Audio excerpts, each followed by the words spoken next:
खैर अभी ड्राइवर साहब को बाहर से कुछ आवाज आती है, वो चेक करने जाते हैं और देखते हैं कोई बाहर खड़ा हुआ है और वो जो बंदा खड़ा है बोलता है, अबे साले गधे तू मेरी आवाज नहीं पहचान पाया, look who is here, the devil has appeared. Charles जोई बोलता है, अच्छा बेटे तू तो इधर छुप रहा था, तभी मैं तेरा ढूंढ नहीं पा रहा था। ड्राइवर साहब बोलते तेरे को पता कैसे लगा इस जगह के बारे में? एंड चार्ल्स जोई सेज, अरे प्रेस के थ्रू बबुआ, तुमने मेरे को एक्सपोज करने के प्रूफ उनको भेजे, उन्होंने मेरे को एक्सपोज करने के प्रूफ मेरे को भेजे। अबे साले वो मीडिया आउटलेट ही मेरा है। वैसे तो मैं तेरे को बहुत easily white tiger job centre के थ्रू भी ढूंढ लेता, बट फिर टॉम इन्वॉल्व हो जाता और मुझे उसको इन्वॉल्व नहीं करना। पर तू सरप्राइज क्यों है बे? और हाँ ड्राइवर बागोनो, अगर तू फिगर आउट नहीं कर पाया तो मैं तेरे को बता देता हूँ, मैं तेरे को इधर मारने आया हूँ। मैं तेरे को पहले ही बोल रहा था कि ये सब मत कर, पर तेरे को तेरी औकात नहीं पता शायद। जब बोलते चार्ल्स जोई इस पे हाथ उड़ाने वाला होता है, बट जी चैंग अपना ब्लेड थ्रो करता है और चार्ल्स जोई पीछे हो जाता है। तभी जी चैंग ड्राइवर साहब बताता है कि मैंने टाउन में एक अनफेमिलियर कार को देखा और मैं समझ गया कि यहाँ पे कुछ तो गड़बड़ है। So that means our homie Ji Chang is always on duty. But the question here is कि क्या वो अपने बुड्ढे ये सफेद बाल वाले चार्ल्स जोई को हरा पाएगा? And the answer is of course no. Driver साहब भी बोलते हैं कि भाई हम इसे नहीं हरा सकते, अगर हम दोनों साथ मिलकर लड़े तब भी हम एलाइट को नहीं हरा पाएंगे। और वो तो एलाइट भी नहीं है, वो तो एलाइट का बुड्ढा वर्जन है, मतलब उसकी उम्र हो चुकी है, चार्ल्स जोई के सफेद बाल आ चुके हैं, तब भी ड्राइवर साहब नोस कि आज हम मरेंगे। अभी ड्राइवर साहब के मुंह से जी चैंग सुनने पे चार्ल्स जोई बोलता है, जी चैंग वो फंस जाने जाना कुत्ता। तभी जी चैंग बोलता है, मेरे को पता था, आप जाओ। और ड्राइवर साहब बोलते हैं, क्या पता था तेरे को? जी चैंग बोलता है, मीडिया आउटलेट हमारे अगेंस्ट ही हो गया, वो भी चार्ल्स जोई की जेब में ही होगा, हमारे इस टाइम पे कोई हेल्प नहीं करने वाला, जो सच है वो हमें खुद ही दुनिया को बताना पड़ेगा, जो ओरिजिनल कॉपी है एविडेंस की वो मेरे घर पे है, I interest you sir, go, meanwhile I will handle things यार। और ये बोलते ही जी चैंग रेडी हो जाता है फॉर सम एक्शन और मन में बोलता है कि जो मैं पागलपन डैनियल के अगेंस्ट यूज नहीं कर पाया वो मैं अब यूज करूंगा। जी चैंग अपने फाइटिंग पोज में रेडी है और तभी चार्ल्स जोई बोलता है, मैं शायद जी चैंग क्वेक को तो नहीं जानता, बट आई नो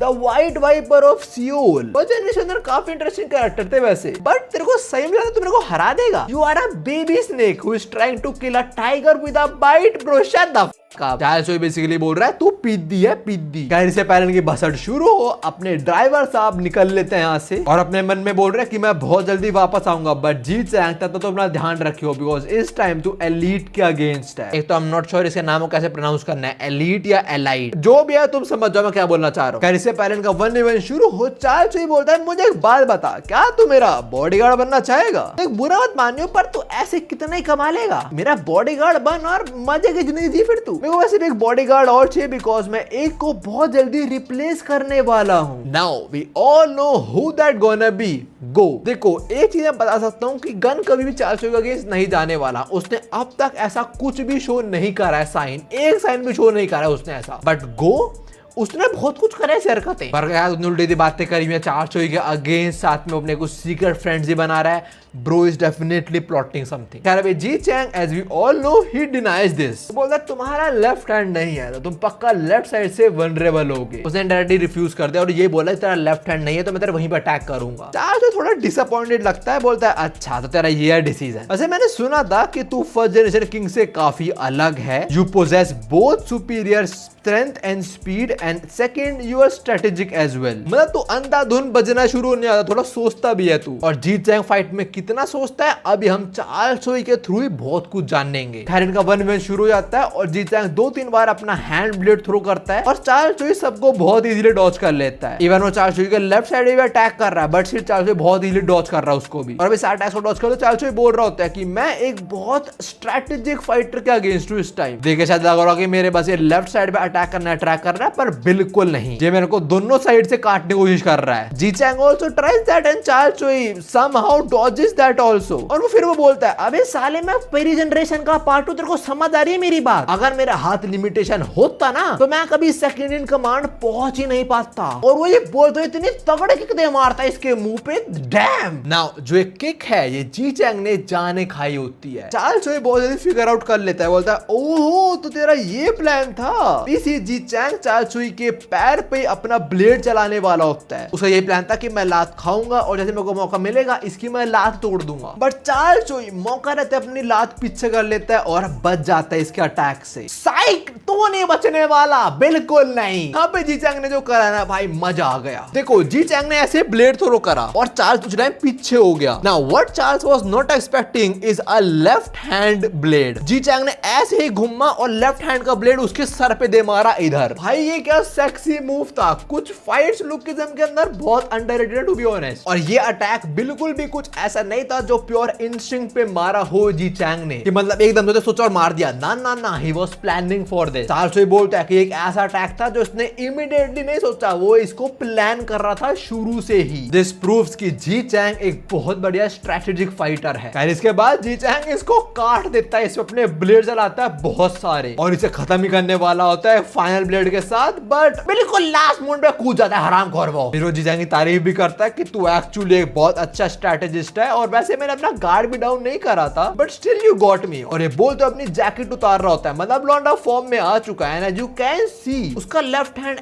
ऐसे कटा हुआ है जैसे कटाने से काटा हो किसी ने। देखो चार्ल्स स्ट्रॉन्ग तो है, he was second in command, तो उसका हाथ काटने वाला कोई तो बहुत तगड़ा बंदा होगा ऑफ कोर्स। एनीवेज चार्ल्स अपनी जैकेट फेंकता है जी चैंग के मुंह पे, उसका व्यू ब्लॉक कर रहा है। जी चैंग फटाक से जैकेट हटाता है और देखता है चार्ल्स उसके ऊपर एक सुपरमैन पंच लैंड करने वाला है। जी चैंग भी अपना ब्लेड रेडी कर लेता है, बट ये हरामखोर कुत्ते का बच्चा जी चैंग के पैर में मुक्का दे मारता है। And this definitely was something that Ji Chang was not expecting, but ये किसी और बंदे को भी करते देखा है हमने, और वो बंदा है लिटिल डायनल। उसने जेम्स ली को ऐसे ही मुक्का मारा था। पहले उसके पैर पे लातें मारी, उसका सारा ध्यान वहां चला गया, फिर से वो मुक्का मार दिया। खैर जी चैंग के पैर पे पंच करने के बाद चार्ल्स रिवील्स कि एक वाइटल पॉइंट होता है बॉडी का, अगर पैर पे इंजरी आ जाए then it drains the strength from the rest of the body. It won't drain the rest of the strength, but balance नहीं बन पाएगा बॉडी का, जो स्ट्रेंथ है वो यूज नहीं हो पाएगी प्रॉपर्ली। खैर इसके बाद चार्ल्स चोई अपने लौंडे जी चैंग को बहुत गंदा कूटता है। उसके पेट में घुसा, कमर पे कोनी दे मारी, मुंह पे लात और एक ही घुसड़ में भाई को उड़ा दिया। और भाई को पीटते हुए बोल रहा है बहुत टाइम से मैं अपनी फुल स्ट्रेंथ पे नहीं लड़ा था किसी से भी, और इतनी कुटाई अपने जी चैंग के लिए काफी थी, वो हार चुका है। चार्ल्स बोलता तू गधा है यार, तूने मना क्यों करा मेरे को मैंने ऑफर दिया मेरा बॉडीगार्ड बन तो बन जाता, गधा साला। जी चैंग चार्ल्स को रिप्लाई करते हुए बोलता है आप गलत समझ लिए हो। A battle strategy isn't about the process